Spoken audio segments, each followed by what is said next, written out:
The sound of shattering glass echoed through the marble-floored office. "Do you know who I am?" Donovan Chase roared, his voice shaking the glass walls of his downtown Toronto penthouse suite. His gold Rolex flashed as he slammed his fist on the mahogany desk. Across from him stood Marcus, his longtime personal driver, quiet, humble, and loyal. "I've served you for 10 years, sir," Marcus said softly. "But I can't cover up your mistakes anymore." Donovan's jaw tightened. "Cover up? I pay you to be loyal." "Everyone has a price, Marcus. Tell me yours." The silence that followed was louder than his shouting. Marcus didn't flinch. His eyes, tired but firm, met Donovan's. "Loyalty can't be bought, sir. It's earned." And with that, Marcus placed his company badge on the desk, and walked away. Donovan laughed bitterly. "You'll come crawling back when you realize I'm the only one who ever paid you real money." But deep down, a flicker of unease twisted in his chest. Because for the first time in his life, his money couldn't fix the problem. Earlier that year, Donovan Chase was the kind of man people whispered about in boardrooms and business schools. At just 36, he was one of Canada's youngest tech millionaires. His company, Chase Dynamics, made millions through luxury AI software and high-end digital marketing deals. He loved to remind people that success was just a matter of paying the right price. But what Donovan didn't realize was that money could buy compliance, not respect. He treated his employees like tools. His assistant, Mia, worked 16-hour days managing his endless demands, yet he never once said thank you. His driver, Marcus, often waited for hours in freezing weather, only to be yelled at for being too slow. Still, they all stayed. After all, Donovan paid well. But behind closed doors, his arrogance was beginning to rot the company from the inside. One cold Monday morning, Donovan called an emergency meeting in his luxurious glass-walled conference room overlooking downtown Toronto. He strutted in wearing a $1,000 suit and a smirk. "Listen up," he began, his tone sharp. "We're launching the new Loyal Tech AI, and I expect complete obedience from this team. No delays. No excuses." Mia hesitated before speaking. "Sir, the new system has major privacy flaws. It could harm users' data." Donovan leaned back, sipping espresso. "You think I care? If it sells, it works. Fix the reports, make them look clean, and don't waste my time." The team went silent. No one dared to argue. But Marcus, standing quietly by the door, saw everything, the fear in their eyes, the cracks forming in the empire. Later that evening, he tried to warn Donovan. "Sir, people talk. They're starting to question your leadership. You might lose your team." Donovan chuckled. "Lose them? Please. I could replace every single one of them with a click. Loyalty comes in paychecks, Marcus." Marcus only nodded, but he knew Donovan was wrong. Days later, Donovan's world began to crumble. Mia quit unexpectedly, leaving a simple note on her desk: "Respect means more than salary." Two of his top investors backed out after discovering false reports about the AI system.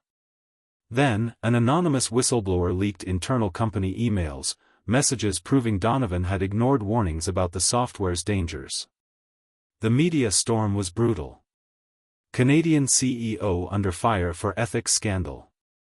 Donovan's phone exploded with notifications. He called Marcus in a panic. "Get the car ready. We're going to handle this." But when he reached the driveway that night, Marcus wasn't there. Instead, a note sat on the dashboard. "Money can buy service, but not sincerity. Take care, sir." Donovan's throat tightened as he crumpled the note. His empire, once built on gold and ego, now stood on the edge of collapse. For the first time, Donovan realized, he was surrounded by people who obeyed him, not because they cared, but because they were afraid. And now that fear was gone. The next morning, Donovan woke up to chaos. His name was plastered all over national headlines. Toronto tech CEO exposed for corruption and employee exploitation. Chase Dynamics stock crashes 70% overnight. The internet tore him apart. Hashtags like hashtag boycott Chase Dynamics and hashtag justice for employees trended across Canada. Donovan grabbed his phone, trying to call his PR manager, his assistant, anyone. But every call went straight to voicemail. Even his investors had blocked him. His empire, once unshakable, was falling apart before his eyes. And the worst part? He didn't know who betrayed him. A few hours later, Donovan stormed into his office, what was left of it. The reception area was empty.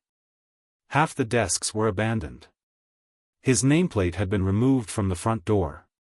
He marched straight to the server room. Someone had wiped the internal files clean. Suddenly, the door opened behind him. Looking for something, Mr. Chase? It was Marcus. Calm. Confident. But this time, he wasn't wearing his driver's uniform.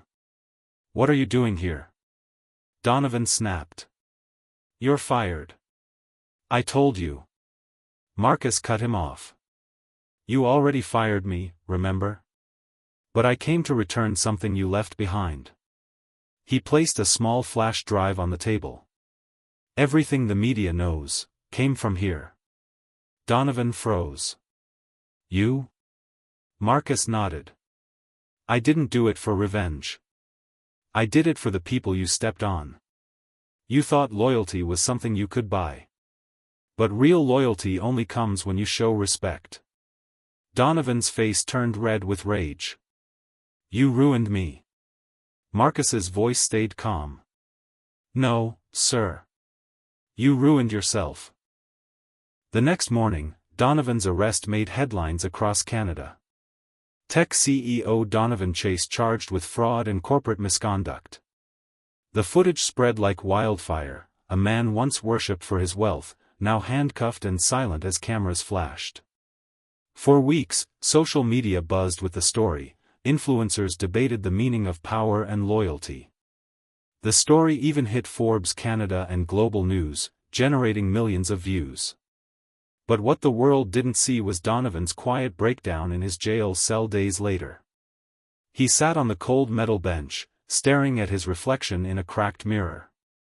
He saw not a billionaire, but a lonely man who had everything, except real friends. Months later, after being released on bail, Donovan walked through downtown Toronto unnoticed. No chauffeur. No cameras. No entourage. Just him. He saw Marcus again, this time driving for a charity service that helped unemployed veterans. Marcus greeted him with a calm smile. You look different, Marcus said. I feel different, Donovan replied quietly. I finally understand. You can't buy loyalty, but maybe you can earn forgiveness. Marcus nodded. Then start by doing right, not for money, but for meaning. Donovan extended his hand. One step at a time. Marcus hesitated, then shook it. For the first time in years, Donovan smiled, not because he'd won, but because he'd learned.